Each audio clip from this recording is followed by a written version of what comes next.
Yo, what's good, YouTubes? This is your boy in NYC. It's me, Ray, and this is the EDCCP, that is the Everyday City Carry podcast.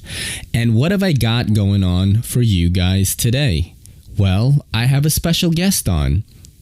A guy known as Slicey Dicey. Ever heard of him?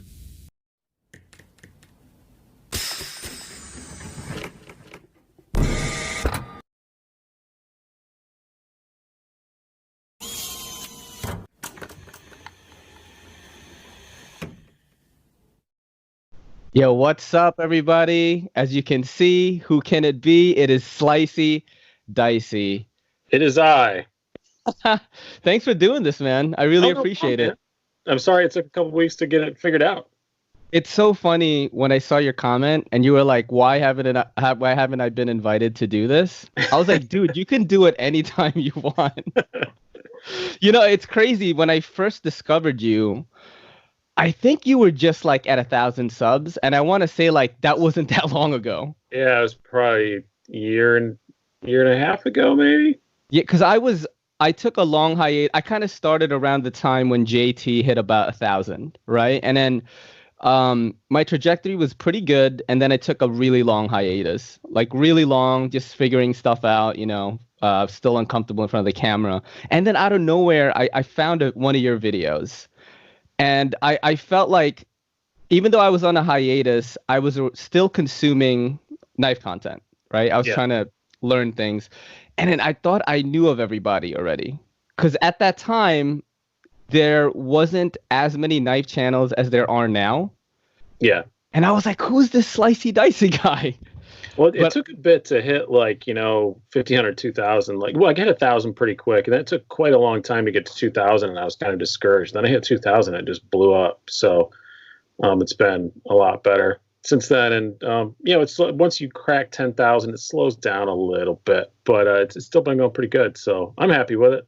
Dude, it doesn't seem like it, because every time I like check, this is a weird thing that I always do. I always check like people that I've like had contact with, like my digital homies, like how they're doing. I analyze everybody. I've got that. And then I'm like, man, Slicey is just, you know what I'm saying? It's well deserved though. It is well deserved, man. Thank you very much. It's still going pretty good. It's just, I used to be gaining like 100 a day. Now I'm gaining like 30, 40 a day. So that's perfectly fine. I'm happy with that. So your view counts look real good. People always like love you. I always say this. I feel like the people that really like my stuff are like the most ravenous like viewers there is. They're like they will go on lives and like tell people to do my podcast. Yeah, people do this stuff. I feel the same way. I was blown away. I went down to a Blade show. And first time I ever went there this past year. Mm-hmm. And I was actually in line at Hardee's, and I was on my phone actually yelling at my bank because I deposited a check before I left and they put a hold on it, and I was really angry. And I was yelling at him on my phone, and I noticed there was a guy in front of me in line. It's Blade Show weekend, unsurprising. He had like a Blade HQ t-shirt on. And I'm yelling at my bank on the phone, and I hung up. I won, by the way. And I hung up, and the guy trying to say, "Are you Slicey Dicey?" Like he recognized my voice. Oh man, that's amazing. And he had to sign his shirt. And then it was like that all weekend, like in the show and stuff. I was signing autographs for like little kids mostly. I think they were probably for the dads, but they had their kid ask me. Anybody can come up and ask me for that stuff. I'm not from knife stuff, but like from doing stand up and my other business, I'm kind of used to it. So I never mind talking to people. Yeah, I watched a short clip. I think you put it on your Instagram. This is a while ago. It might have been on. I put it on the YouTube channel. It's up there. Yeah, but did you put like a story up or something? Like if you want to see my stand up or something like that? Like I watched it, and I was like, oh shit, it's him. And you were really funny, dude. I do have some very bad habits, though. I do admit to. I will admit I'm one of those stupid vapors. Anybody else use the vape pen things for the nicotine? It's just a shameful applause. Yeah, I think it's so funny that like everybody who started smoking, you started smoking because he thought it looked cool. And if you say otherwise, you're a liar. Like you started smoking because it looked cool. And now the best way to quit smoking makes you look like a fucking idiot. You're really funny, man. My becoming kind of my main job, like not quite, not as much as I want it to be, but like I have way too many jobs, and of all the ones that I love writing, I love doing the channel, but if I could only have one, stand up all day long, like I love it. Like I don't want to be one of those people that think like they're funnier than they are. Like I certainly like want to be, because I mean I'm Filipino, you know, it's like a culture that jokes around with each other all the time. Yeah. But you know, I'm not Joe Coy or something, you know. But and that's one thing I've noticed about like the knife community, especially like a lot of us YouTubers and stuff. Like we bust balls just as much as comedians do in a green room. Like we're in one of the same, you know, little Instagram chat groups. And it's just constantly mocking each other, and nobody takes offense to it. And it's kind of the same way. Like it's just like being in the green room at a comedy show. You know, like no topic is off limits, nothing's safe. You know, nothing is sacred. If you don't have a thick skin, don't come in. You know, it's kind of the same way. But I think we all get along a lot better than everybody thinks too. I think people like the internet knife community has tried to generate this like conflict between me and Super Steel Steve, and like we get along really well. Like I think I am not privy to this information. This is the first time I'm hearing about it. I think he's an idiot, and he knows that, and he thinks I'm an idiot. But we get along really, really well. And like we hung out at Blade Show and bought each other beers and hung out, and we get along really well. But he just doesn't do the things the way I do, and I don't do the things the way he does, and neither of us want to, and that's perfectly fine. And you know, and then like. And you and I get along great. Like you put so much effort into your video editing. I wish I had the patience for that. You know what's crazy is you shouted me out in like your, you know, channels to watch kind of thing like 2 years ago, I think. Yeah. And I just woke up and I saw that. I think one of my viewers DM'd me and was like, dude, congrats on getting into Slicey's video. And I was like, so like honored and humbled, man, you know, because I do put so much work it shows into each video, and no knife YouTube channel anywhere compares to your video quality. It's just the amount of editing, because I work in television a bit, and like so I know how much effort all that takes, and I can't fathom how much time it takes you to about 6 hours of video. It's about 6 hours of video. Jesus. 6 hours to edit, probably like a 7-minute review, and then I still have to shoot it. That's like I have to write a script, kind of just bullet points to see what I'm going to talk about, because I'm an idiot. I'm a knife idiot. I haven't been collecting my whole life, so I kind of have to. Yeah, I haven't either. Dude, but you know, I feel like so when I watch any of our you know, sort of our niche like knife reviewers videos, right? I feel like you guys retain information, or maybe your brain just works a little differently, because I can never retain as much as you guys do. I feel, you know what I mean? Like I have a bit of an obsessive personality, and when I got into it, I started this channel like on a whim, because I'm a writer, you know, mostly by trade. At the time I wasn't doing as much stand up as I am now, so I was mostly just writing. And my one hand didn't work because my dog bit me as she was on her way out the door. And I started sitting around watching, you know, and it was during downtime for the bike seasons, back when I was mostly still reviewing bikes. And I had nothing else to do. I started watching knife videos. I just kind of got in the hobby. And I've been reviewing products for 20 years for a bunch of different publications all over the place. Wired. I was watching videos. I started watching Nick Shabazz and like the Late Boy Scout and a bunch of those guys, you know, Cedric and Ada and, you know, Birdshot and all those guys. And I thought, you know what, maybe I could do that. Like not in an arrogant way, but I just thought, you know, I think I'd be different. I think maybe I could slip in a stupid joke every now and then. And, you know, and my review philosophy, how I've always learned over the last 20 years is I just give enough information to be dangerous, and I don't get super technical on stuff because other people do it better. And one of my editors, I used to work for Wired, and one of my editors, Leander Caney, great dude, he told me, one of the first reviews I sent in, I reviewed a cell phone. I think it was like a Palm Trio 700. That's how long ago this was. Snap. And I did battery drain tests and all this stuff on it. And I sent it in, and when he published, he cut all that out. And I was like, why did you cut that out? He goes, the 25 people who care about that are just going to tell you that you did it wrong. So don't bother. Yeah. And that's kind of how I am. So that's why I don't do like cut tests and steel tests and all that, because the 25 people who care are just going to tell me I'm wrong. So why do it? So I give enough information to let someone know whether it's good or whether it's bad, whether they may want it or they may not. And that's why my videos are only usually, 12, 15 minutes. If I have a video that goes over 15 minutes, I get upset with myself. Unless it's like a huge multi-knife video, like a top 10 videos. Those may go 20 minutes, but I try and keep everything like 12 to 15, maybe even a little bit less. Speaking of those lists, right? I just watched that late Boy Scout, like, pass the mic thing. Oh, yeah, that was cool. I was so proud that I even, like, knew you, because here's how I got into knives, right? I don't think I've talked about this. Maybe I did, kind of. I was looking for, like, a bag that could hold a lot of tech gear. I was still kind of like trying to DJ and produce music like on the side kind of at that time. Yeah. And I have a lot of wires. I bring my laptop, and the perfect bag for that kind of thing is like a tactical bag. Yeah. I found Prepared Mind 101. He was reviewing this wrapped on tactical bag. I was a starving artist. It was like $40. And and I saw he did knife reviews too. I found the late Boy Scout, found Nick Shabazz, and that's how it all started from looking for a bag. And when I saw that you posted on Instagram, I'm doing this, I'm on the late Boy Scout channel, I was like, oh shit, I watched it, man. I was at work. It's really good knives on there too.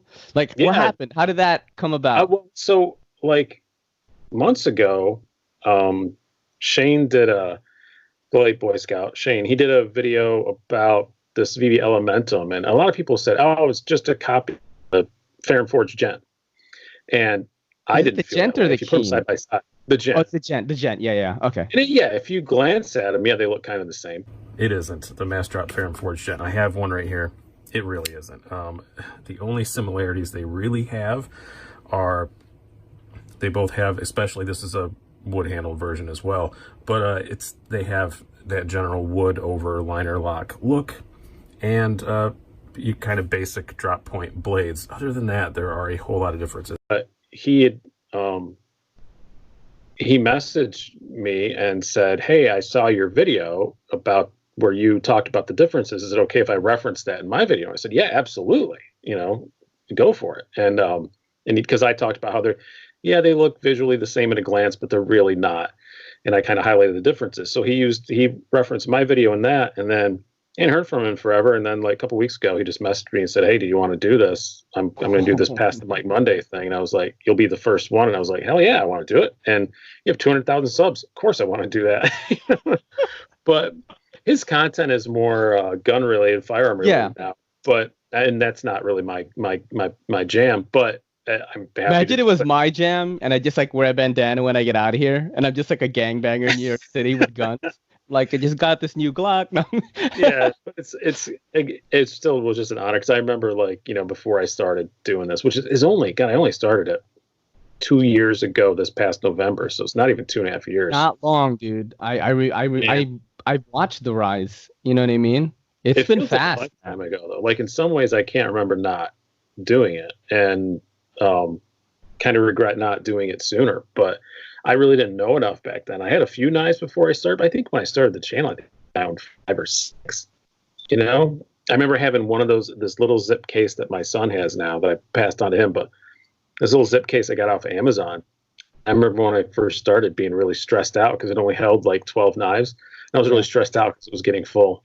And now I made the mistake of counting them the other night. Don't count how many knives you have. Just don't do it. It hurts your soul. Like, I thought I had just said in another podcast I did, I can't remember the name of it. I did a podcast a while ago, and I said, I think I only have about 40 or 50. It was 82. That's probably around the number that I have right now. I think if I were to count, like, I have a bag with just knives. I don't want to call them garbage knives, but they're just knives that are like really fucked up. Well, I didn't even count those ones. I'm just counting the ones that are worthy of being in a case. Like, oh shit! And it was like. I remember I had a guy working in my house the other day, this little guy, Miguel, a nice little guy, but he's just very little. It's not a racist thing. He's just small. It's just fat.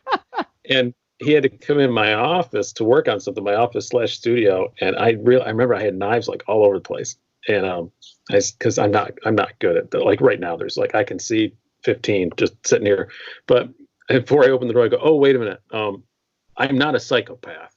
Yeah, I do this. It's my job. I review knives. So, and then he pulled out like a crappy like M-Tech thing, and I saw him working on something. So I gave him a K-Bar Doja before he left. I was like, no, you just get a real knife, man. I've done the same thing. I gave a guy, he was carrying like a weird M-Tech thing. I gave him a bird, I want to say it's a bird raven. Yeah, that's a great knife. Yeah, and he was like, oh shit. I was like, yeah, that's the palm-sized one, right? It's not that. No, that's the Meadowlark. Maybe it's the one that's like that would be kind of like the Raven looks like a tenacious, but better. Yeah, so I gave it to him, and he was like, "Oh, this is so cool, man." And I was like, "Look, you won't get in trouble. It's the slip joint. Is it a slip joint? Backlock, probably. Backlock, yeah, backlock. Yeah. He loved it, man. So I love doing that. Oh fuck, I was gonna ask something. Oh, good, you said fuck. I'm glad to know I can swear on here. Oh, I curse all the time on this podcast. I started cursing. I think it's like all the comedic podcasts that like I listen to, they just curse. Oh yeah, whatever. That's where I got like the idea for the Groove Life rings ad, which like people were laughing about because I like photoshopped my head onto this muscular body, and I was like, "You think Swags is hot?" And like people were like laughing about it. I think is a lovely woman. She's very nice. She I hung out with quite a bit of Blade Show. She's a very nice woman. Yeah, I think what she's done is amazing because like she grew like so much, you know, even after parting ways with SMKW and all that stuff. Yeah, I have nothing against her. I just thought it was a funny thing, and that's what people kind of gravitated to was that part of the whole ad. People were messaging me like, "You think Swags is hot?"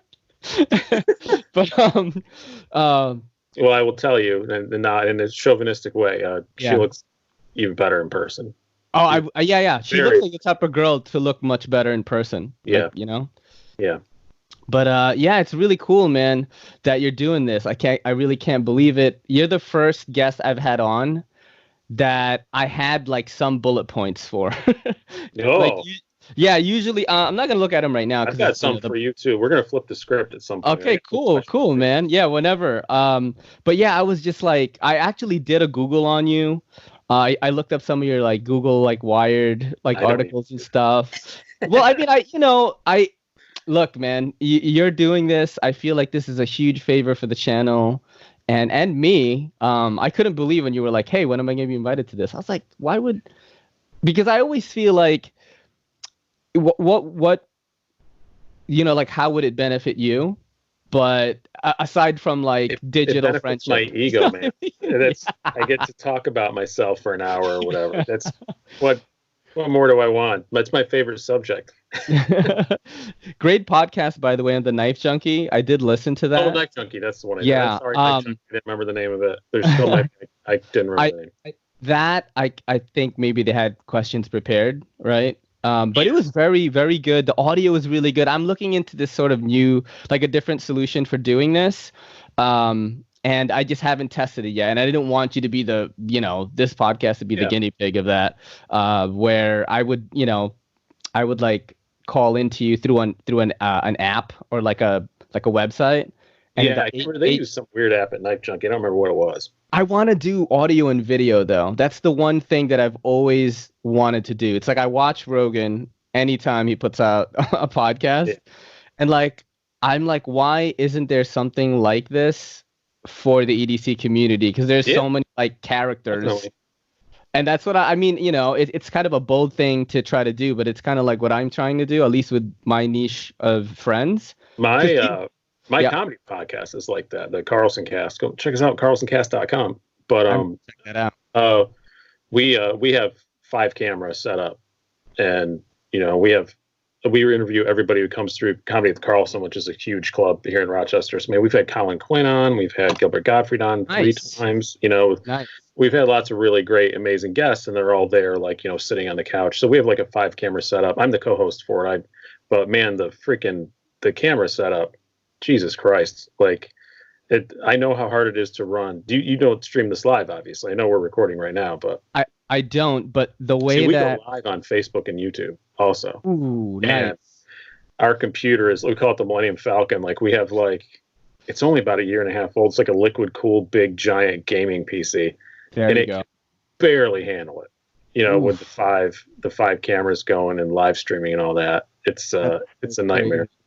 And do you guys have like producers and all that? Like, yeah, we have a producer in the back. We have it's a 2-room studio in the comedy club they gave us. It's really cool. It's we have a really awesome studio, a bunch of like action figures, not a bunch of junk behind. I apologize for all the junk behind me. They're working on my house. I assure you, it's not normally that messy behind me. We have a huge setup and awesome studio. It was really cool. The comedy club put us up, and our guest list is just ridiculous. #1 comedy podcast in Tanzania, by the way. So awesome, man. How did you get into stand-up? I'm always curious. I feel like whenever I listen to comedians talk about like their journey, like their rise to wherever it is they are right now, I'm like, I feel like these people. You know what I mean? I feel like saying dark stuff, and then like I can't, because I feel like, you know how like I think people have different levels of humor. Of course, like comedians having the highest because like they don't get offended really, or people that have a high comedic tolerance. Like I'm not gonna, tell my mom like a dark joke about I don't know if I would say that comedians have the best humor, because sometimes we do about making fun of each other and stuff, but some of us I think get a bit too we overanalyze the joke. So like, somebody says something funny on the street that normally you'd laugh at, and we're just like, that's. And you guys will just dissect it. Yeah. What I mean is, let me give you an example. So, like, let's say, like, I'll be talking at someone at the shop, right? And to kind of like break the ice, like maybe they'll ask me what nationality I am, and I'll be like, oh, I'm Filipino. The Japanese and the Spaniards like took over my country and made us look way better. And like a lot of people laugh at that, and some people are like just mortified. Oh, I know. It's not really even a joke. It's just like a funny thing to say. And that's what I mean. It's like different people kind of like can understand it more. Yeah. But yeah, when I listen to comedians talk about like how they started and all that, like I love to hear about that, because like I've felt I'm half. Yeah, how did you start? I'm half Irish, half Scottish, like right down the middle, like 50-50. It's a genetically engineered alcoholic if you want to know how to make one in a lab. But my whole family just ripped on each other constantly as a kid. So like my mother used to like hide around corners and scare me till I'd fall on the floor and then just laugh her ass off at me. Like I wound up in a ditch one time. I grew up in like rural upstate New York, and I remember I was coming around the corner of the garage, and she jumped out and scared me, and I fell in the ditch. And she thought it was the best thing that ever happened in her life. Wait, like she scared you, and you fell? She goes, I'm very easily startled. I don't watch horror movies. Like I can't handle being startled. I love horror, man. And I've got a little dog that barks, and it scares the piss out of me all the time. And I yell at the dog, and my wife yells at me. It's not her fault. Like, yes, it scared the shit out of me. I don't care if it's her fault. But so I just grew up in that kind of environment, and we were always joking and making jokes with each other. And I always stayed up late to watch late night comedy and stuff. My parents were really into comedy. They were both very, very funny, but I always wanted to be Dave Letterman. Yeah. Fuck Jay Leno. I wanted to be Dave Letterman. I always loved Letterman. I thought it was fantastic. I loved SNL, all that stuff. I always wanted to do it. And then life went the way. I was in the Air Force for a while. So I guess I probably could have done it while I was there, but you know what? I wouldn't have been funny when I was 19, 20, 21. You don't have enough life experience. And I don't think I'd have been funny. I had a perfect childhood. So I didn't have like the years of angst to be funny. My childhood was ideal. It was rural upstate New York. My parents had enough money that we didn't worry about it. I got to go run around play in the woods and stuff. It was great. So I wouldn't have been funny. And then I moved to Germany. Of course, I couldn't really do it over there. I didn't speak the language well enough. And then finally came back here and moved to Rochester. And there was an open mic down the street. And my now wife and I, she was my girlfriend at the time, we went to go watch it. And I was like, well, I won't be the worst one. There's really bad guys there. And I'm like, well, I'll be okay. And I did a lot of public speaking already for tech stuff and for bike stuff. So I was used to being in front of a crowd. I wasn't worried about the mic, or anything like that. So I spent the next week, wrote 5 minutes and went up, and I did okay. And that first big laugh, you're hooked.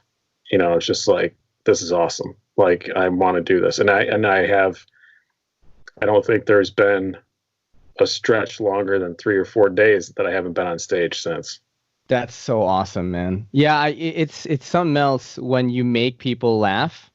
Yeah. It's like a different feeling that you can't get from anywhere else. It's like you're giving somebody joy by like talking. And yeah.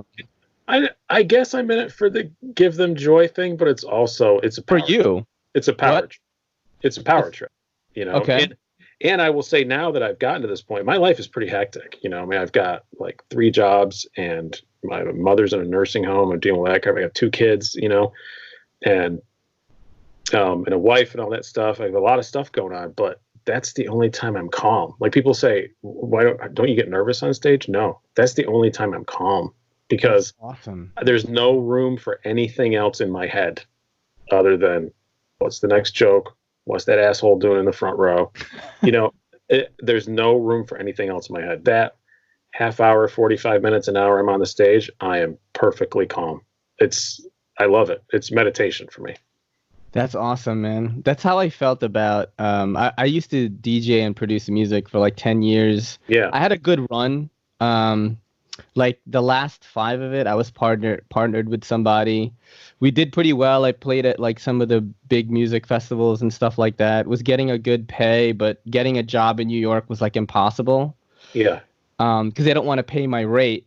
But like out of town, they're like, oh shit, he's a New York City DJ. He produces this, whatever. It was crazy. You know, it's kind of like the road, I guess. I imagine the DJ with the same thing. It's got to be kind of meditative. You have to just be focused all the time. It was like the nerves became like almost like you kind of like look for it. You're like, you're getting ready, you know, and then you press play on the thing, and then people, you know, depending on what you choose to open up with, kind of like what joke you choose. Yeah. You know, you get a response, you got to read them, and then you know, you can move them with music. It's to perform on stage for a bunch of people is just like an awesome thing. That's the only thing I miss about it. I don't miss clubbing, dude. Like as soon as I finished my set, I would go home. Like how old are you? You're Asian, so I have no idea. I'm 39 now. Wow. I was DJing since. God bless you. Man, I did it for 10 years. So. I'm like 23. You know, I love that you say that. I found a really old video, like interview from maybe I want to say 2012 or something. We don't have a formula. We just blend it all together, and that's how we make our music. Like whatever we like at the time, that's what we're gonna do. So before we let you go, is there any kind of messages or anything you want to say to your fans while we have you here? Thanks for supporting us. And I'm like, man, I was so much more handsome then. And I'm like, I have no idea what I'm talking about. I can tell what I was thinking in that moment. I was getting interviewed. We just we're about to go on stage. And I was like, holy shit, that was like a lifetime ago. You know? I joke with my wife that I feel like I bamboozled her because we met when I was like 34. And I was recently divorced. I was dressing good. I say, you met me at peak Brian. Like, that's when I looked the best. And the last 10 years have not been great. And I feel bad for the poor woman. You know, like, I was a good-looking dude 10 years ago. And now it's just like, How old are you now? Possible, but it's just like, it ain't what it used to be. I'm 45 in April. Oh, man. No, you don't look. You still look good, dude. Yeah, you know what I mean? It's Slicey. Get closer. Do you have anything on you that you carried today? Let's try to keep some of the nice folks in here. Because I dyed it today. I did Rit dye today. I'm an official. You did? Now I did. Oh shit! So I didn't just dye anything, dude. This is how stupid I am. Okay. First knife I dyed. So I dyed 2 today. I dyed a honey badger, which that's what you should start out on, right? You're a modder now. Yeah, that's what you do. You dye honey badgers to practice. No, I didn't. The first one I dyed my Hinder Eclipse. So that's it was green. Oh shit! Dark gray. So wow, almost black, but it looks pretty good from here. Came out good. The honey badger came out better though. Purple, the best color in the world. Nice. Yeah, but I went to Big Lots and bought some pans that I knew I could ruin, and because I knew my wife would murder me.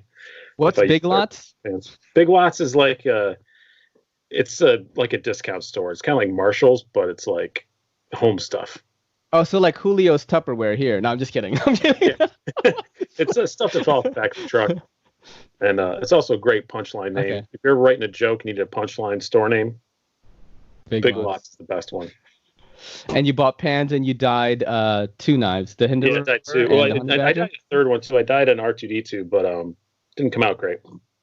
It's supposed to be the same color as this, but it came out black. So yeah, I tried to get into anodizing, and I was doing all this kooky stuff with like the 9 volts, and I was looking at like like the battery and all that. I was looking for what are those called that give the electricity? I forget, but wires. No, dude, not wires.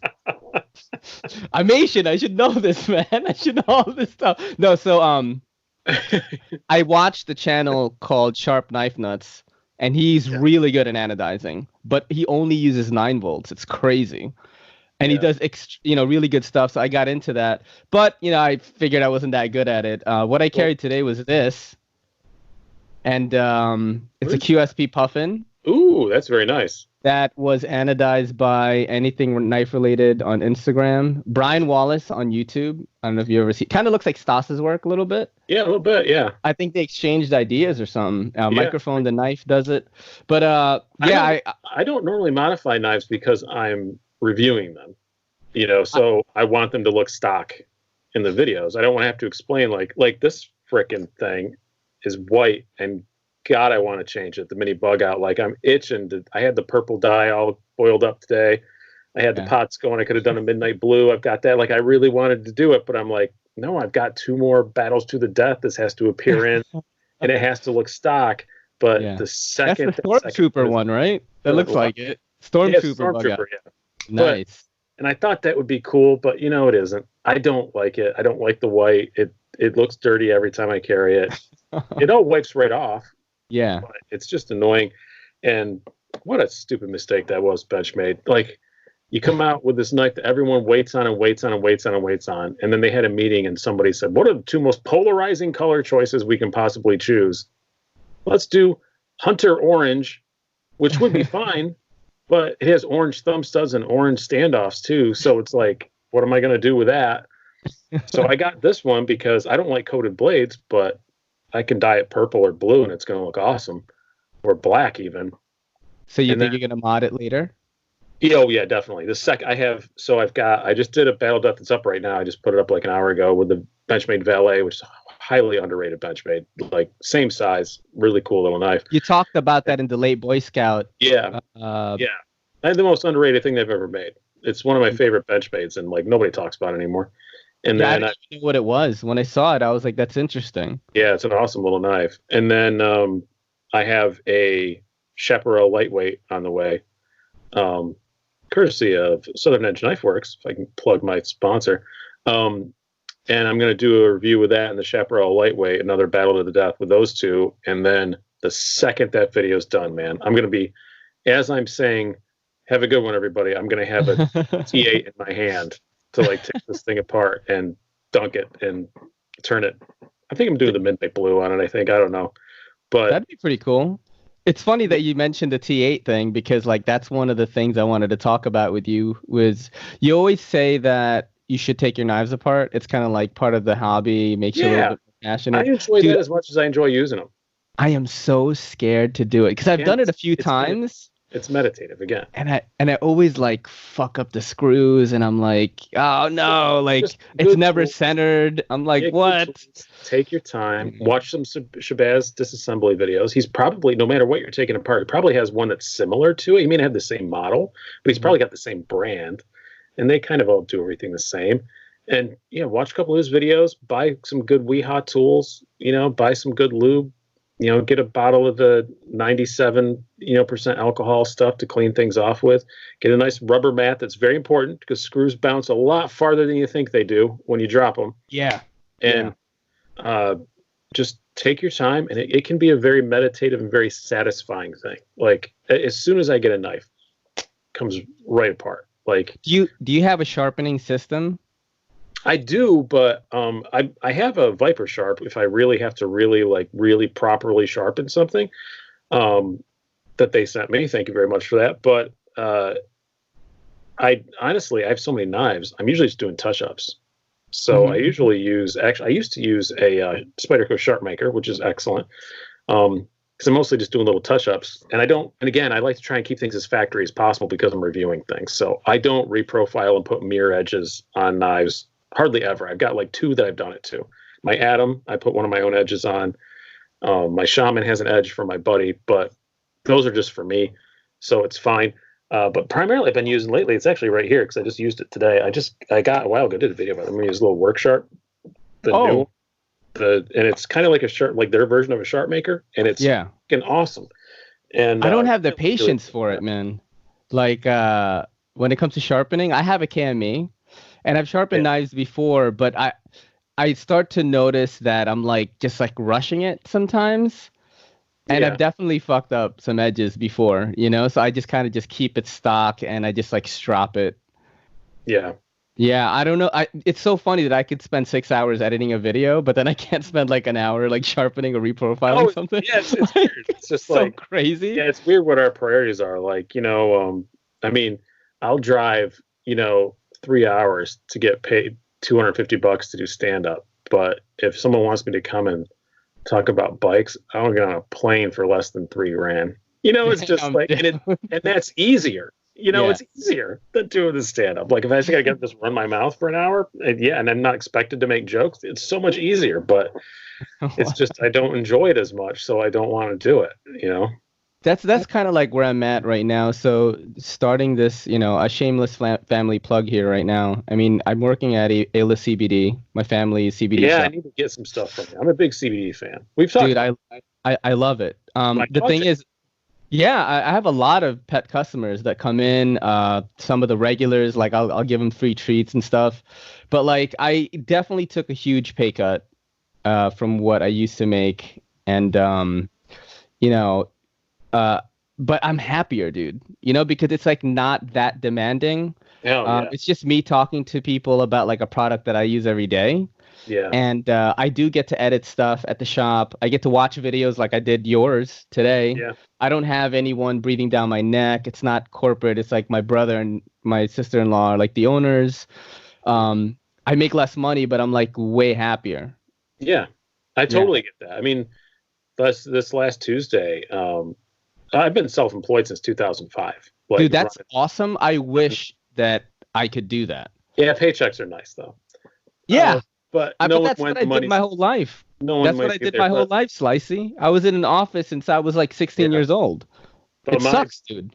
my big business is most of my income is my bicycle website, and I used to really, really, really enjoy that. And I used to ride bikes, but man, writing a bike review is a lot of work. First of all, you have to go ride the bike like 200 miles, over however long that takes you to do it. You got to take all the photos. You got to write this big long article. It's a pain in the butt. And then I was a one-man show, so I'm also selling ads on the site. And over the years, I just became a glorified bill collector that occasionally wrote a bike review. Like I have another guy that works for me. And he was mostly writing most of the reviews now. And I was just getting really tired of it. And then I got this gig with Knives Illustrated where they're going to pay me to write about knives. Like, hell yeah, I'll do that. And this past Tuesday, I put in a 16-hour workday doing nothing but writing articles for Knives Illustrated. And first time in a long time, I felt like a real writer again. So like, I get it, it's just like, you're just going back to it's just easy. It's something you're passionate about. It's something you love, and just do that. I have a nasty habit of turning hobbies into jobs though, but I want to do that, man. Like I don't know. It's funny. Remember, I don't know what chat it was. I was talking about TikTok, and everybody was like, "What the fuck?" Yeah, it was the one I was on. It was the pass around thing. If you think about my skills as like a YouTuber, right? I shoot and edit everything on my phone, which is kind of insane, right?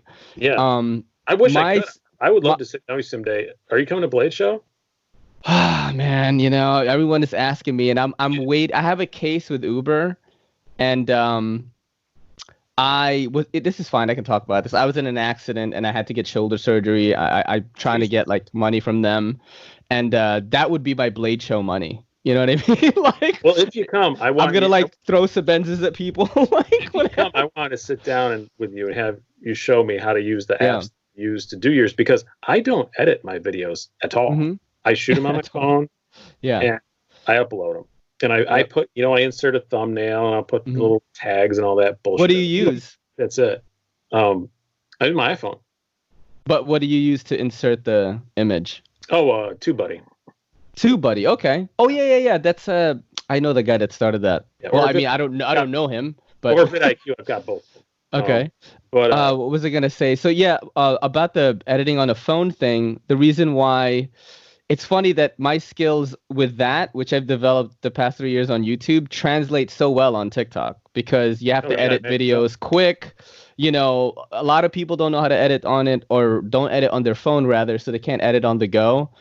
But dude, it's Knife Pivot Lube started a TikTok, man. Like people, my daughter's on TikTok, but she's a 17-year-old girl.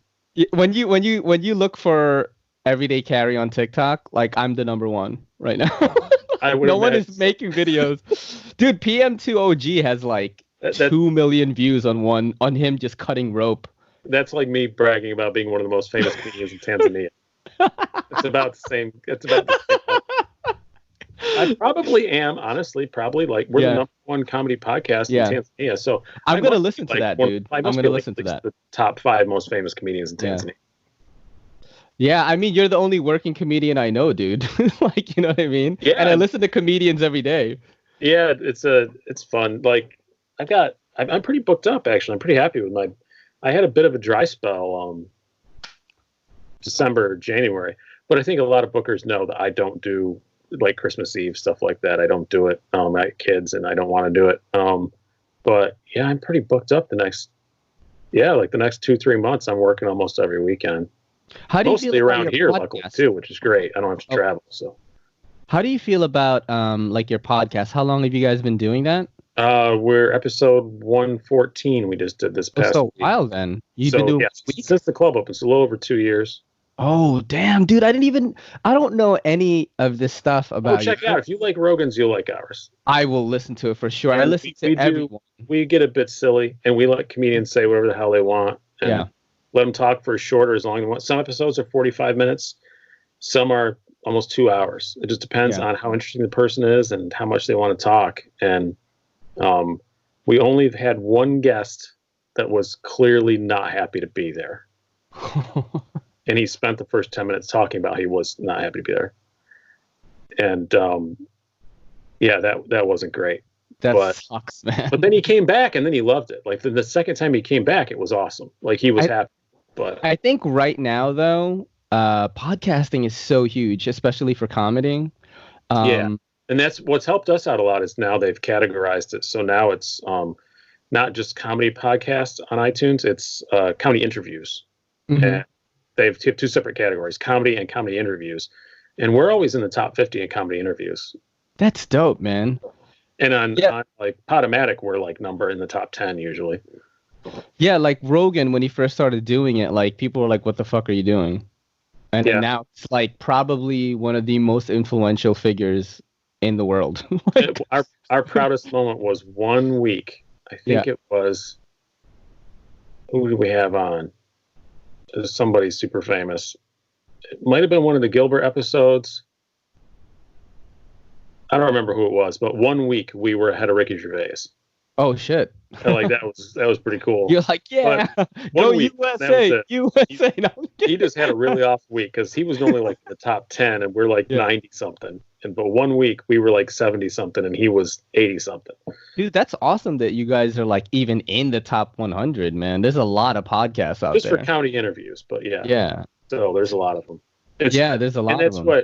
And that's why I think too why Slicey Dicey took off, because I'm in a very small pond. Mm-hmm. And when you look at like our comedy podcast, we're one of thousands. Where on YouTube for knife reviews, I'm not trying to knock anybody, but I'm one of 12 that are good. That are really good. Like a lot of them are good and enjoyable to watch. But I mean, I'm 1 out of 12. Who do you watch? 1 out of 12 to take it seriously. You know what I mean? Is there anyone that you watch kind of like consistently? I watch Zach's stuff all the time. I watch yours all the time. That's not me just pulling. Dude, I you know what? Laugh. Like I remember the first time I watched you, was like, "This is your boy Ray from the NYC," and I'm like, "What the hell is this crap?" I thought you were like 23 years old. You got an audible eye roll the first time I started watching it. I think most people feel that way, But then they discover like, oh, he's really this guy. Yeah, but then I stuck with it for like 2-3 minutes, and I was like, oh, he's pretty good. Like I like I said, I produce television. I know enough to appreciate what it takes to do that, and I was like, man, he puts a lot of work into this. And I watched, and they're very entertaining reviews, and you review some weird ass shit. You don't do like a lot of normal mainstream stuff unless we send it to you. But, yeah. Dude, that's all that I've been reviewing now. Is like if the Apex isn't sending it to me, I probably won't look at it. I bought 2 knives in 2019. The Red E folder, which I kind of wish I didn't because they sent us a whole bunch of them now.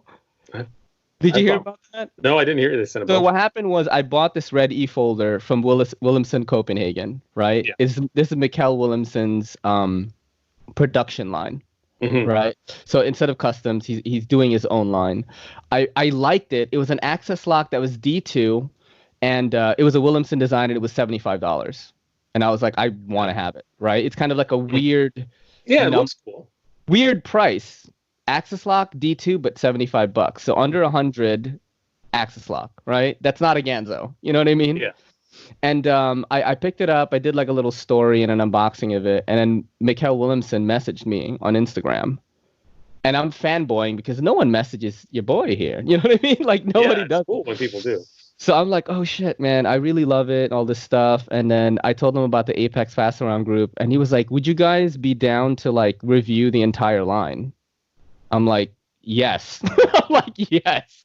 Right. And I passed it on to Blade Banner. And he took care of it. And he has like a whole package from them right now. So the entire production line from Williamson, Copenhagen, the Apex Pass Around group. The Apex Pass Around is fantastic. And I've kind of backed out of it. But the only reason I backed out of it, it's a great service. It's the Lord's work that he's doing over there. But I need to know when stuff's coming in. I've got such a packed schedule that I'd rather call the places myself and say, hey, can I get this? When's it going to be here? So I can schedule out, all right, those couple days when I'm going to review that. And because the Apex stuff, sometimes I'd get packages with 5 knives in it and I had to send them back in 10 days. And I'm like, I don't have time to. I think they increased it now.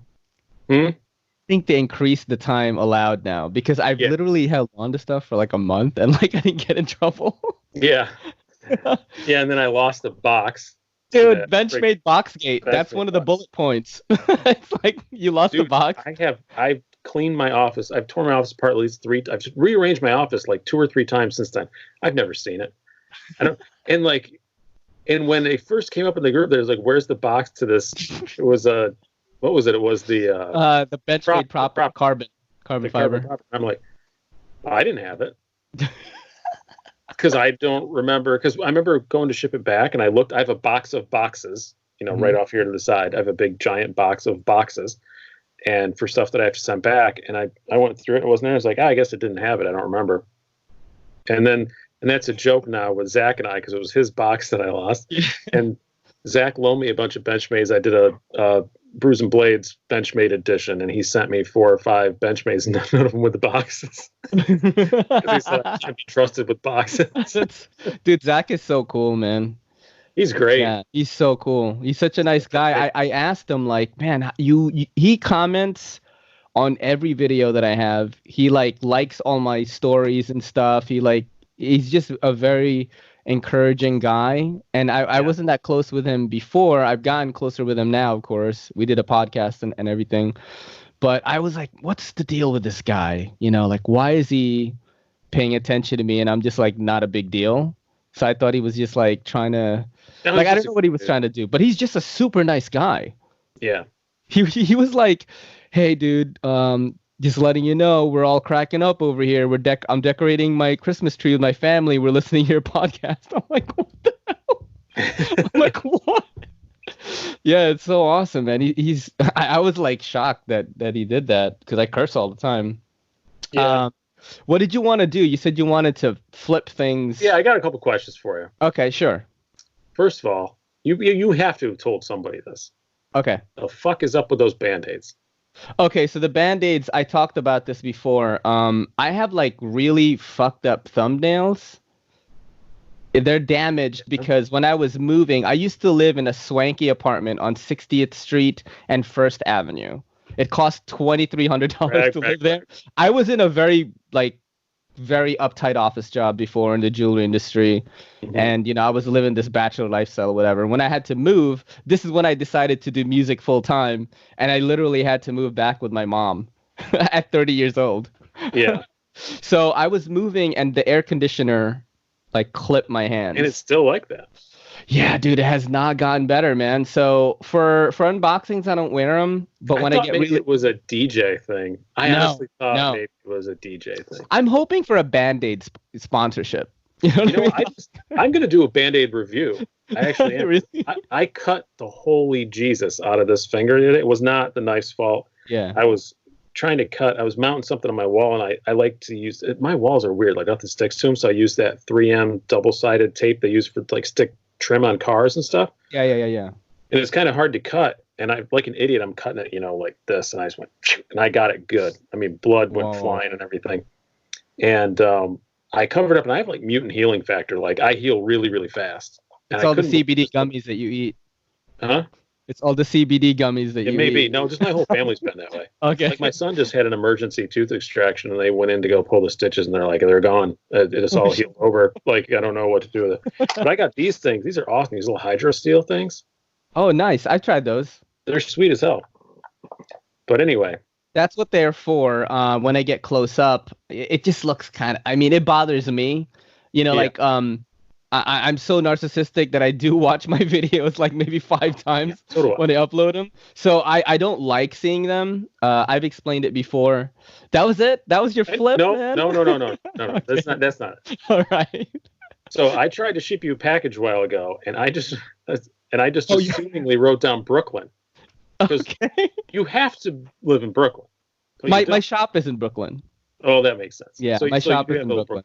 Because you look like if they took a pair of vintage cons and a Nerdcore CD and some manga and maybe some hair wax and threw it in a pot and boiled it up, you'd come out. Me.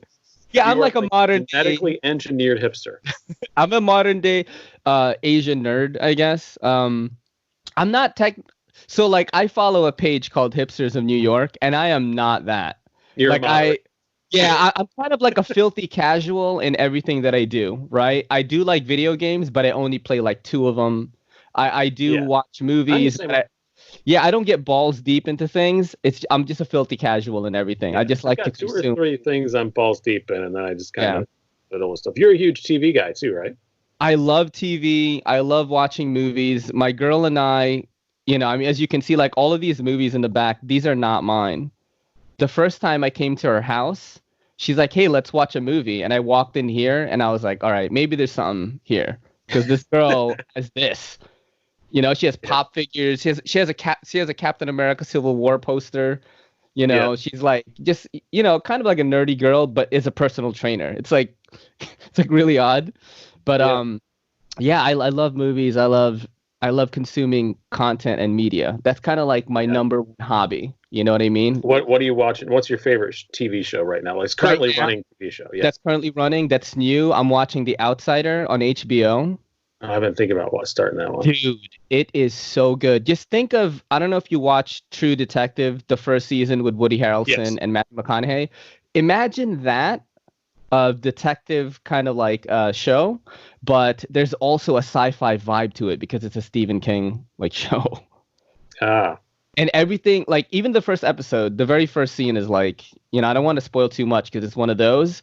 It's everything points to this guy that he committed this grisly murder of this child. Mm-hmm. But the evidence also points that he didn't do it. And that's the running thing throughout the show. It's so good, dude. See, I hate Stephen King. Oh, but your horror thing. I forgot. No, it's not that. I just feel I used to read the books when I was a kid, but I feel you read Firestarter, you read all of them. It's the same thing. It's just different characters, but it's the same thing. It's like a detective show with a little bit of horror. That's what it is. That's what I like right now. I'm watching Narcos because Narcos. Great. Yeah, I just started watching it, so I have I saw that it was out. I didn't know it was out. Last night we turned it on to watch. What are we going to watching? Half of Ricky Gervais' special, and I turned it off. I didn't like it, but I have a really hard time watching stand-up. I don't watch a lot, but I listen to a lot of their podcasts. I feel like I'm watching somebody else do my job. Yeah. So you pick it apart and stuff. Is there someone you like? I watch my friends' specials. Like if I know them, then I'll. Is there someone that like a legend that you kind of like look up to, or that you like, or? Yeah. Sadly, he passed away, but he's kind of a comics comic. But if you're a comedian, you know anything about comedy. I got to be very good friends with Barry Crimmins, and he started the whole Boston comedy scene. He testified before Congress twice. Wow. About child porn. He was the one who got them to pass child pornography laws in the early days of the internet. Like it was him and the CEO of AOL, like going at it. A comedian and the CEO of AOL. You got mail, dude. And I had one of those accounts. Yeah, and everybody was like, every comedian just knows he's one of the best that ever lived. And he had a house in the same area where I grew up, and I got to open for him one night. It was kind of a last minute gig. I was a replacement for somebody, and we hit it off and talked about our hometown. I got to go, hang out with him in his house and stuff. And he just was an amazing guy. And sadly, he passed away, and that was sad. But as far as guys I've never worked with yet, though, I've been fortunate. I've gotten to work with a lot of my heroes. So, I got to work with David Tell. He was on my bucket lists. David Tell, yeah, he's good. Todd Barry, I got to work with him. It's been good that way, but I still have a couple. Stephen Wright, I really want to work with Stephen Wright, but he rarely works anymore. So that's probably never going to happen. But some of them are just friends of mine now. It's just like comedy's a meritocracy. It doesn't, as long as you're funny, they don't care if you're famous or not. Like I text with Jay Moore about football. It's like, and he's Jay Moore. Yeah, I remember him. I opened it for him again in June, but or May. I don't know when. Sometime June. It's the weekend after Blade Show. Yeah. But we get along. Like it's just guys. As long as you're funny and you get along in the green room, you just wind up hanging out. Like I used to talk to Mark Maron a bit. I haven't for a long time, but that's the mustache dude. Yeah, he's funny. Mark Maron was one of my heroes too. Like I was super. You're talking about an awesome podcast. WTF is like one of the best there is, and I got to work with him a couple times, and we got along good. And he's supposedly hard to get along with. I don't understand. I always get along with him. But it's cool that way. I like there's this dude, Tim Dillon. He's probably my favorite. He's from New York. He lives in California now. Just imagine like Chris Farley, but like way darker and like dirty. But he does like dark comedy. Like he'll talk about like, the government is wearing hoods in the forest and like sacrificing children, like stuff like that. But the real kicker is he's gay. He's openly gay, but he's not like effeminate at all. He's not flamboyant. Yeah. So he can say, dude, he dressed up like Meghan McCain and was like saying that, the only, I don't even want to say it on my podcast, but that's the kind of comedy that I like. It's like really dark, kind of like commentates on like what's going on in the world. I got accused of being racist last show because there was a woman in the front row and I said, "What's the deal with coronavirus?" And she's like, "Are you asking me because I'm Asian?" And I'm like, "Yes."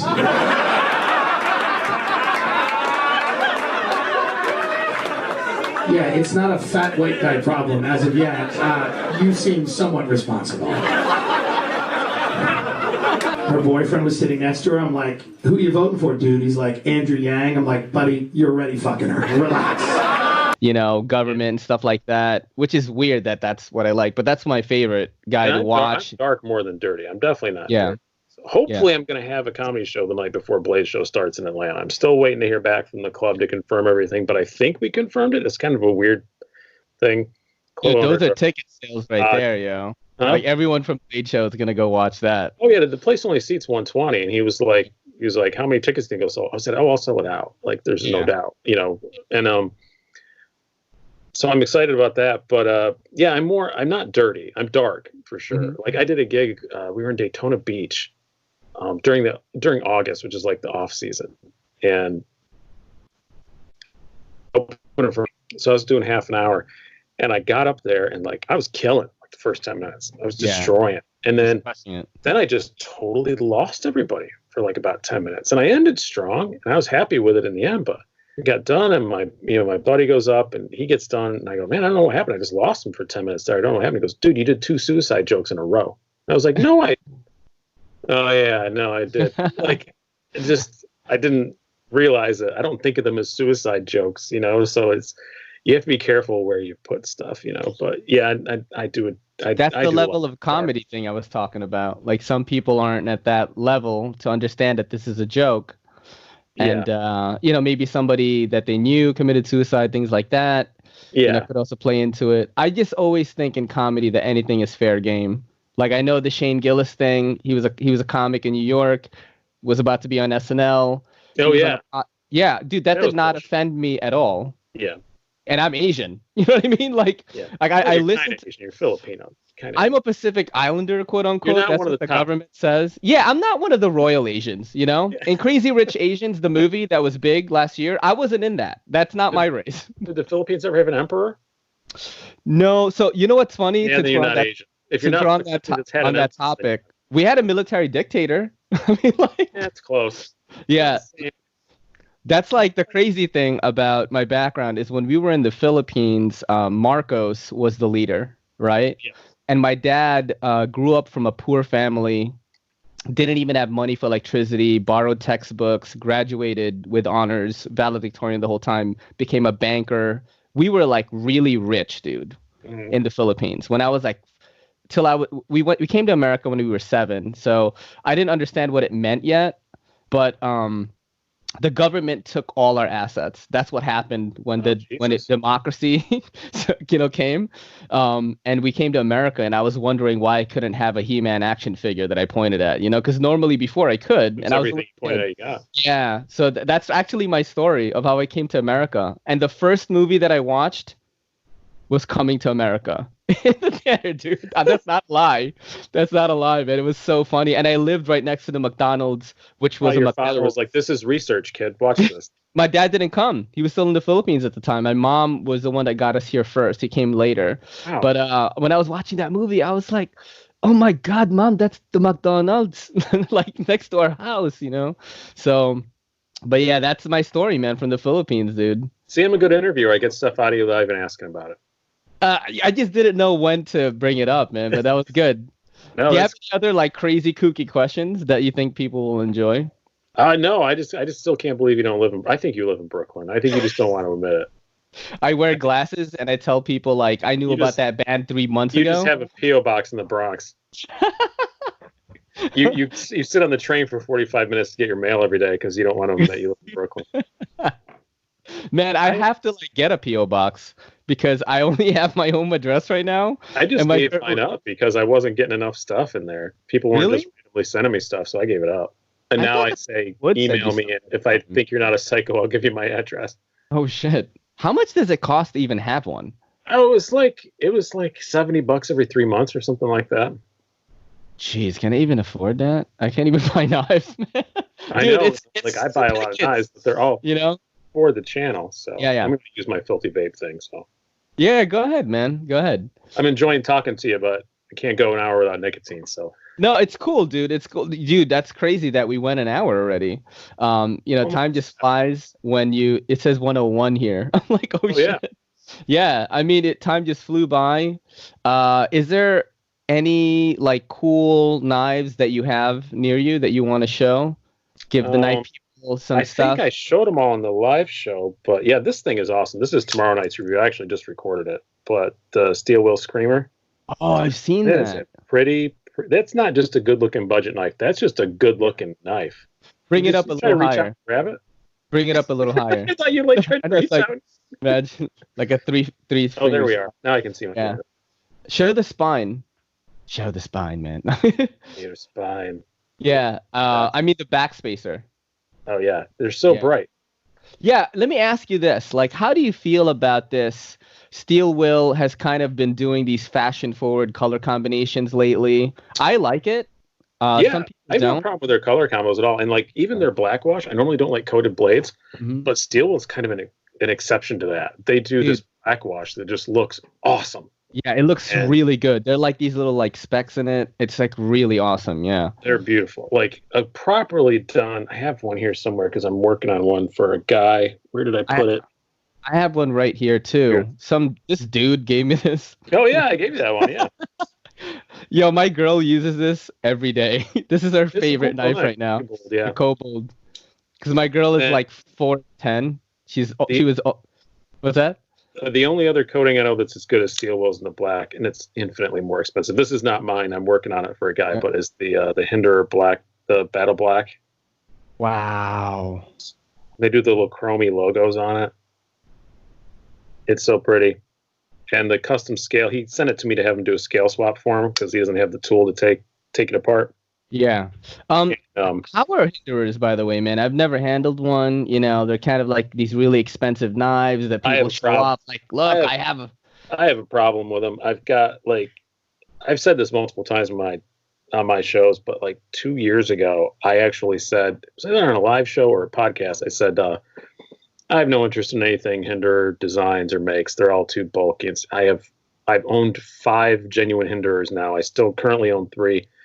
I have a whole bunch of Hinder ZTs. Like, they're great. Mm-hmm.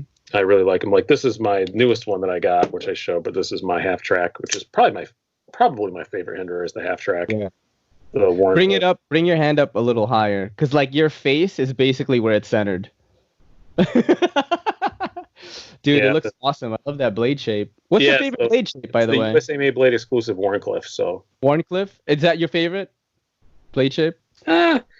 It depends. No, not all. I like just a simple drop point usually. Yeah. You know. Yeah, I just like them because they're like easy to sharpen, man. Warncliffes are dead easy. Yeah, that's like why it's my favorite. Really easy, kind of useful in whatever. Yeah. But let me see what else I got on here. Oh, so I have a funny story. Maybe it's not that funny. I actually almost got mugged like 2 days ago. Yikes. Yeah, so I'm not going to go that far into it. Did you have to whip that thing out? So I'm going to talk about it in my next solo podcast. So I'm not going to talk about it that much, but basically I was about to be surrounded by like 4 people. I was going to buy wine. It was in Brooklyn near my shop. And I've said this on a podcast before, like it would never be my first choice to like go for the night first. Did like surround you and make you say what? No. So this when you go to New what's that? What? There was a joke there. They surrounded you and said, what's your favorite Vampire Weekend album? And if you said the wrong thing, they were going to take your wallet. I know, they were like, that's not. No, they were doing like they get really crafty. Second one was better. They get really crafty in New York City, so you guys got to be careful. If you're it was like a side street. It wasn't like a main street. I had to go through a side street to get to the liquor store or whatever, which has the stereotypical bulletproof glass and all that, right? But like one kid was like, "Hey, let me talk to you, man." He was like trying to give me a pound, you know, and I knew what that was. You know what I'm saying? I live in New York forever, so I just kept walking, and I've always said this, like I would never go for the night first because I don't want us to get a bad rap. You know what I mean? Mm-hmm. But that's exactly what I went for first, man. There was 4 of them. You know, I'm not a tall guy. I'm like 5'8", you know, if even. And I was just like going like this in my pocket. And I had this knife, the Damn Designs Yokai. It's a scary looking one. Yeah, I mean, it's legal. It's palm size. So New York City would be legal, but this would be a very good for defending yourself. But the number one thing I was thinking about was like, shit, if I have to stab somebody with this, Damn Designs is going to get really upset. Because it's like from the pass around group. It's not yours. I'm going to be like, I want to send this back to you, but it has bodies on it now. Like, that's exactly what I was thinking. Here's what I will say. And you're not that much younger than me, but old man advice. So I am actually trained in how to fight with a knife in the military and stuff. And when I'm confronted by somebody and I have a knife in my pocket, that's like the 8th thing I would do. Mm-hmm. It's knife fighting is a gory, disgusting business. Luckily, I've never had to actually do it for real. The only reason why I did it this time is there was 4 people. Yeah. And I know for a fact 100%, it doesn't matter that I've done martial arts. It doesn't matter that I work out. It doesn't matter that I have whatever. It does not matter. There's 4 guys. I'm either going to get really badly hurt because I'm not going to give them what they want, right? Because I don't have any money to begin with. And it was just like, am I gonna have, what I did was I just walked like quick to the main road, and they like kind of went away. But I think number one thing you can do in a situation like this is just don't act afraid. Like, being a comedian, I've run like when you're coming up, you have to host open mics and stuff, So as a host of the open mic, you wind up having to throw drunk people out. Like, you wind up being the bouncer too half the time. And when somebody get in my face, just laugh, and then they're like, "Oh wait, this guy's not afraid. Maybe he knows what he's doing." Yeah. And they back off. Just don't ever act. Oh yeah, for sure. I mean, I've been in these situations before. That's why I knew what they were doing. So like that kid would have, if I gave him a pound and then he talked to me, the other guys would have surrounded me. Then they would have pounced. That's the strategy. Because like I was that kid. In the late 90s, like I was that kid, because if you're growing up in New York City as an Asian kid and you weren't hanging around gangsters, you were getting fucked up every day. They're just like beating you up, So like I've been around rough crowds, and like that's exactly what they were doing. But I'm also thinking like these are kids. These kids aren't even 20 years old. So like 17, 18, 19-year-old kids are my size because I'm not that big. And like, they're just trying to be tough. They probably just got out of school. You know what I mean? It's amazing how quickly your emotions change in those kind of situations too. Like I had a homeless guy. This was 8 months ago. I don't think I've ever talked about this on air for sure. But I was leaving a Rite Aid at like 10 o'clock at night, and I actually had $400 in cash in my pocket. I'd just been at the ATM across the street, and this guy didn't know that. Homeless guy hanging outside of Rite Aid. He asked me for money, and I always say I don't have cash in my pocket, and they usually let you go with that. Say, sorry, man, I don't carry any cash. They let you go, and it's fine. But I walked to my car, and my little clicker thing had gone through the wash, so I couldn't do the auto unlock. So I just actually stick the key in the hole like an old timey person. And I went to go unlock my car, and I turned around, the guy is standing like right there. And I left my keys in the door, and I turned, which I shouldn't have. And I turned to him, and he like reached for me. And it's 10:30 at night in a dark parking lot, and he like reached for my hand, and just like training kicked in, and I just grabbed his arm and I twisted it, and I popped him. And like I remember swinging and thinking like I was trained to hit in the throat because that's softer, and it could stop somebody quick too. But mid swing, I realized he probably doesn't deserve that, and I kind of moved up, and I caught him good and square, but like on the jaw, like not in the optimal place. It wasn't the nose or the throat or anything, but I clocked him pretty good, and then he dropped to one knee, and then he got up and ran away, and I get in my car to go home, and it's like 6-minute drive home tops, and during the course of that drive, I get in my car. I'm like, that motherfucker. I was so mad. Like I was so pissed off. And then I get like 2 blocks away, and I pulled over and I started to call the cops. And I'm like, wait a minute. You're a 40-some-year-old white guy that just punched a 50-some-year-old black dude in a parking lot. Like, don't call the cops. This is not a good look. No. So I didn't call the cops. And then by the time I got home, I'm thinking, oh my God, I hope this guy's okay. Like, to the point I'm searching the news things, like the news sites, like to see if someone was hurt. I almost called hospitals. I was so worried that I hurt the guy, but he ran away in a straight line. Like I think he was all right. And I was thinking, well, I know there's cameras there, and they'll see that I hit him and I took a step back. I didn't like go in to do more. I popped him, he dropped, I took a step back, and then he got up and ran away. But yeah, it's just so weird how your emotions change. Where you're not like you're like, I'm gonna mess this guy up, and then you're like, I feel so bad, immediately. It's always like when I get in those situations, like that fight or flight mode always kicks in. Your heart rate's a little more elevated. You're thinking quicker. You're making decisions faster. And like my whole thing was like, I don't want to fight these people because I'm definitely going to have to hurt one of them like badly. Yeah. Because I don't want to get really hurt myself. You know what I'm saying?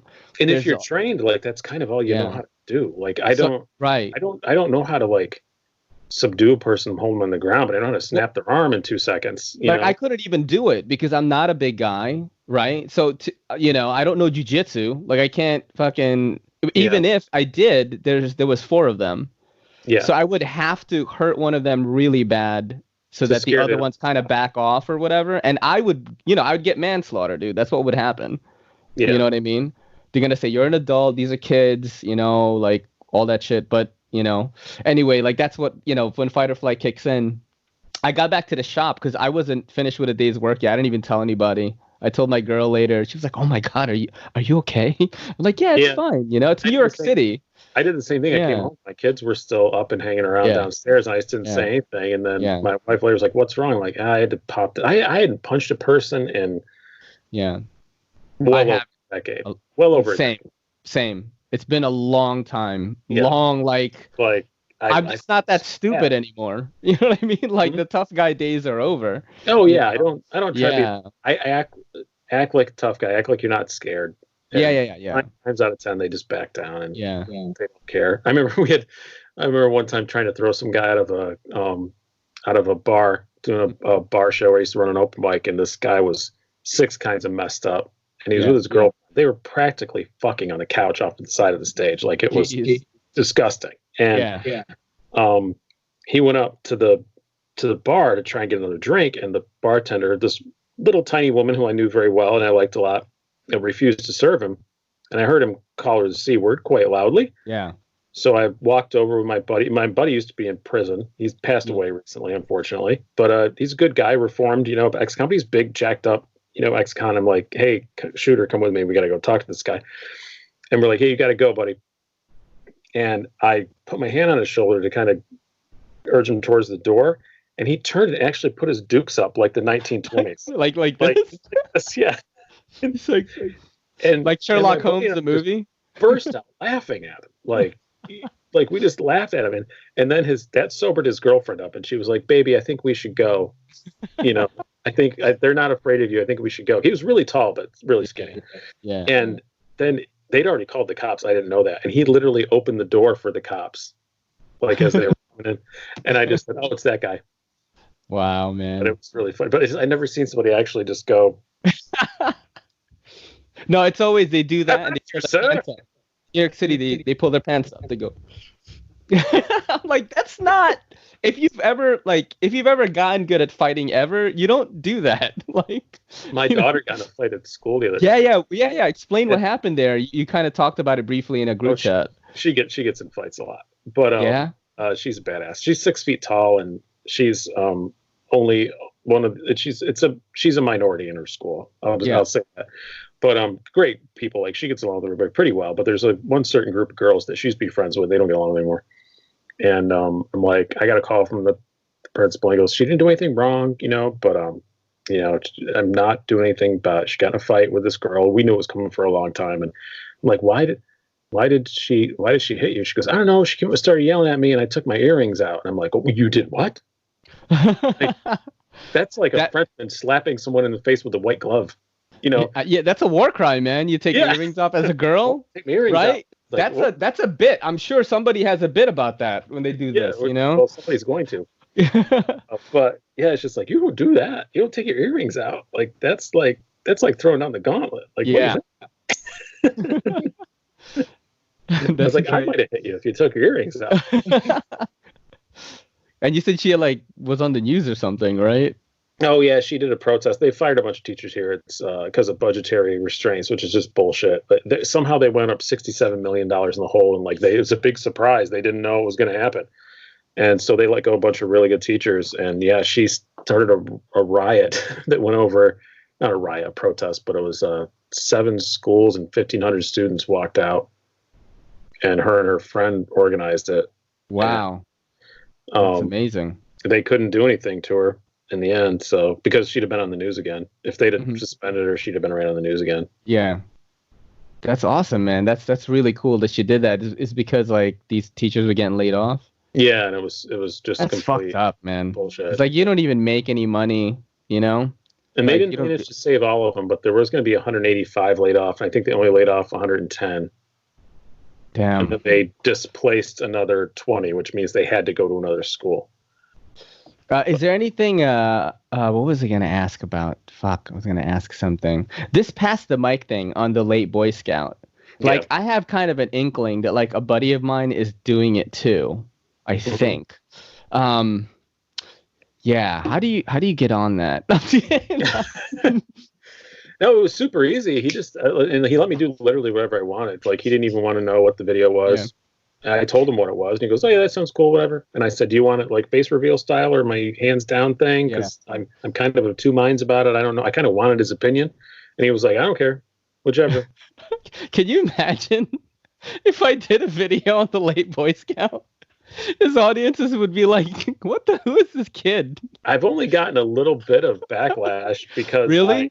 Because I put a Benchmade in. Oh, and the gun thing, right?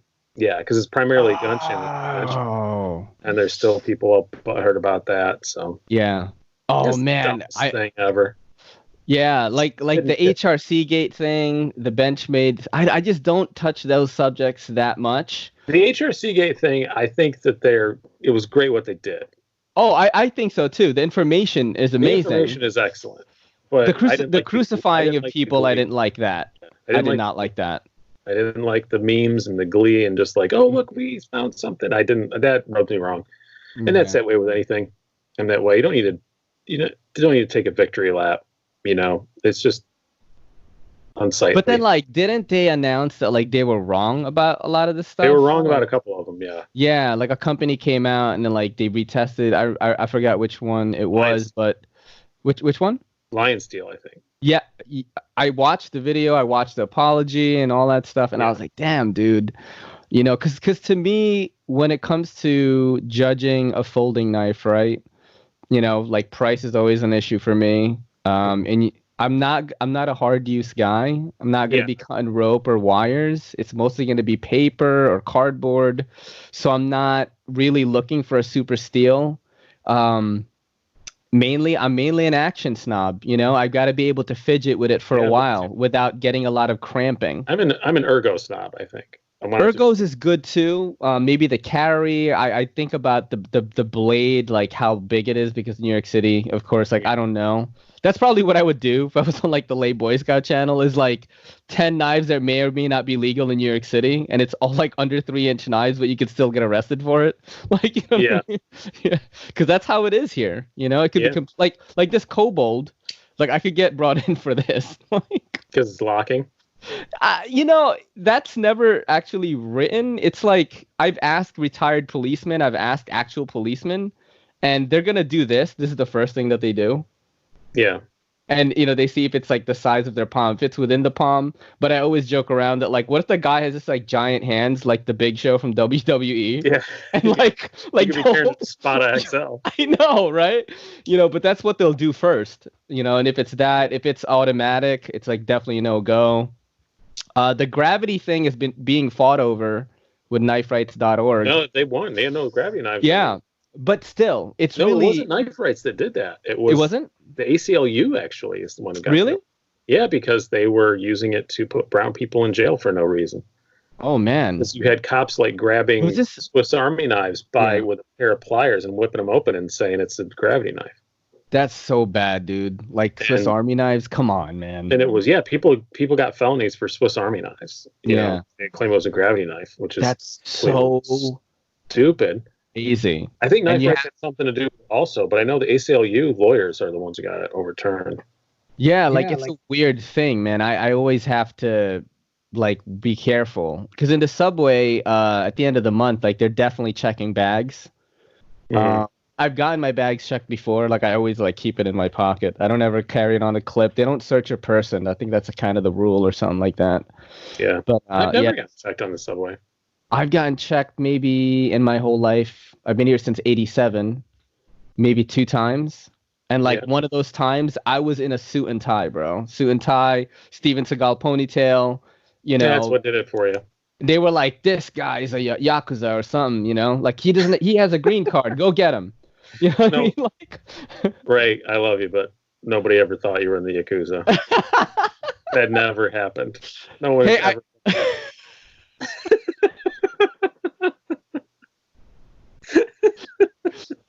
Hey, man, I rolled around with some rough dudes back in the day. No, I wasn't in the Yakuza, man. One of them worked at the 7-Eleven or something. I know, right?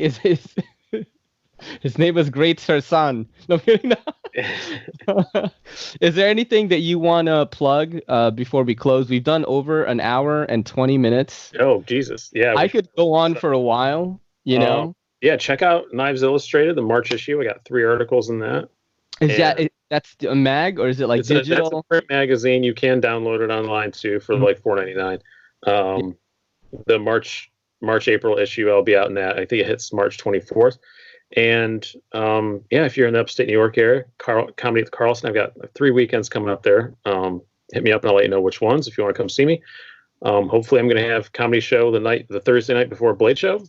So I will let everybody know when that comes out. And also keep an eye on KnivesIllustrated.com because we're working on some stuff. That's awesome, man. I can't say exactly what it is yet. I'm making a proposal on Thursday or Friday. So maybe a place you want to check out every day. I'm just going to say that. And your Instagram is at Slicey Dicey 75? Slicey Dicey 75, yeah. Awesome. Do you do Twitter? Do you have a TikTok? No, I'm just kidding. I do Twitter, but I think I've got like 10 followers on Twitter. I don't tweet for the Slicey Dicey thing very much. And I have a Facebook, but I don't keep up with that either. Instagram and YouTube keeps me busy now. Same thing with me, man. Dude, thank you for doing this. It was really awesome. I will not have a TikTok. I'm leaving that one. I do not. It's a gentleman's agreement that I will not. You don't start stand-up, and I don't ever go on TikTok. I can't. It's too late for me to start stand-up anyway, even if I wanted to, man. I'm too old.